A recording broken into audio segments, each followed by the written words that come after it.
Hello guys, हम आज यहाँ पर बात करने वाले हैं जेंगो रेस फ्रेमवर्क के बारे में। जेंगो रेस फ्रेमवर्क क्या होता है, क्यों यूज़ किया जाता है और कहाँ पर यूज़ किया जाता है। So let's get started. आज के इस वीडियो में हम क्या क्या कवर करेंगे। व्हाट इज़ एपीआई, एपीआई कहाँ पर यूज़ होती है, क्यों यूज़ की जाती है और इसका क्या एप्लीकेशंस होता है। रेस्ट क्या होता है, रिप्रेजेंटेशनल स्टेट ट्रांसफ़र। और जेसन क्या होता है, जावा स्क्रिप्ट ऑब्जेक्ट नोटेशन, ये क्या होता है, कैसे यूज़ किया जाता है और difference between Django API versus Django rest framework API. अब यहाँ पर एक क्वेश्चन आता है कि अगर हमारे पास जेंगो है, जेंगो से भी हम एपीआई बना सकते हैं, तो हमें जेंगो रेस्ट फ्रेमवर्क की ज़रूरत क्यों पड़ती है। एक एग्जांपल लेते हैं, अगर हम जेंगो से एपीआई बनाते हैं तो उसमें भी एपीआई बना सकते हैं, लेकिन उसमें जब भी हम डेटाबेस से फ़िल्टर मार के डेटा लेकर आते हैं तो हमें क्वेरी सेट रिटर्न करता है वो, और हमें मैनुअली क्वेरी सेट को आगे हमारा बिजनेस लॉजिक लगाकर उसको जेसन में कन्वर्ट करना पड़ता है, फिर हमें उसको भेजना पड़ता है। जबकि जेंगो रेस्ट फ्रेमवर्क के अंदर हमें query set Django rest framework को देते हैं तो अपने आप ही वो जेसन डेटा को कन्वर्ट करके हमें देता है। इसमें इनबिल्ट बहुत सारे मेथड्स होते हैं जो कि हम यूज़ कर सकते हैं।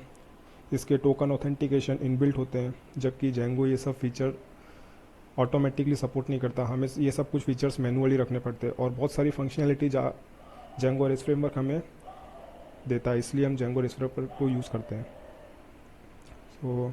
अभी हम समझते हैं कि एपीआई कैसे वर्क करती है।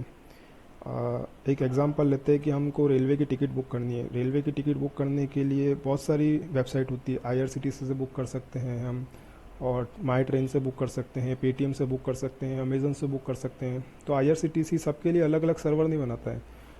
अमेजन का सर्वर अलग होता है, सबका सर्वर अलग होता है, लेकिन आईआरसीटीसी का एक मेन सर्वर होता है जहाँ पर उसका पूरा टिकट्स का डेटा होता है। तो सपोज़ यहाँ पर अमेजन और बहुत सारे यूज़र्स हैं, अमेजन है, पेटीएम है, फ्लिपकार्ट है, और भी आईआरसीटीसी है। तो आईआरसीटीसी क्या करेगा, एक एपीआई बना देगा। तो जब भी हमें कुछ भी टिकट की डिटेल चाहिए होगी तो हम यहाँ पर मोबाइल के अंदर एंटर करेंगे कि हमें टिकट की डिटेल चाहिए, तो मोबाइल बैकग्राउंड के अंदर एक एपीआई कॉल लगेगा, जिसके अंदर आईआरसीटीसी की एपीआई कॉल होगी, और वहाँ से जितना भी टिकट से रिलेटेड डेटा होगा वो सारा फैच करके उसको जेसन में कन्वर्ट करके लेकर आएगा, और यहाँ पर हमें मोबाइल के अंदर डिस्प्ले कर देगा। यही लॉजिक हमारा यूज़ होता है। ये पहले एक्सएमएल फॉर्मेट हम यूज़ कर सकते थे डेटा ट्रांसफ़र के लिए, लेकिन आजकल जेसन फॉर्मेट यूज़ होता है क्योंकि ये बहुत ईजी है और सभी जगह ये यूज़ करते हैं। और जब भी डेटा हमारा जेसन फॉर्मेट में आ जाता है तो हम हमारे बिजनेस लॉजिक के हिसाब से मोबाइल ऐप के अंदर उस डेटा को रिप्रेजेंट करते हैं और कस्टमर को डेटा डिलीवर कर देते हैं। एपीआई का सिर्फ इतना काम होता है, सिर्फ एक तरह से ये ब्रिज की तरह काम करता है। अब यहाँ पर हम बात करते हैं कि कितने तरह की मेथड्स होती है। जनरली 4 तरह के हम मेथड यूज़ करते हैं: गेट, पुट, अपडेट और डिलीट। गेट मेथड के अंदर क्या होता है, जब भी हमें सर्वर को डेटा देना होता है तो हमें पोस्ट मेथड यूज़ करनी होती है। जब हमें सर्वर से डेटा लेना होता है तब हम गेट मेथड यूज़ करते हैं। बाकी अपडेट और डिलीट तो जब मेथड हमें पता ही है कि जब हमें अपडेट करना होता है अपडेट यूज़ कर सकते हैं, बाकी डिलीट यूज़ कर सकते हैं किसी भी डेटा को डिलीट करने के लिए। और जेंगो रेस्ट फ्रेमवर्क में सीरियलाइज़र हमें कंसेप्ट यूज़ करना होता है, जिसमें हमारा पूरा जो भी डेटा होता है उसको सीरियलाइज करके हमें रिटर्न में दे देता है। जेसन क्या होता है, जब भी हम डेटाबेस में से क्वेरी लगाते हैं तो हमें एक जेसन डेटा चाहिए होता है की वैल्यू के पेयर के अंदर।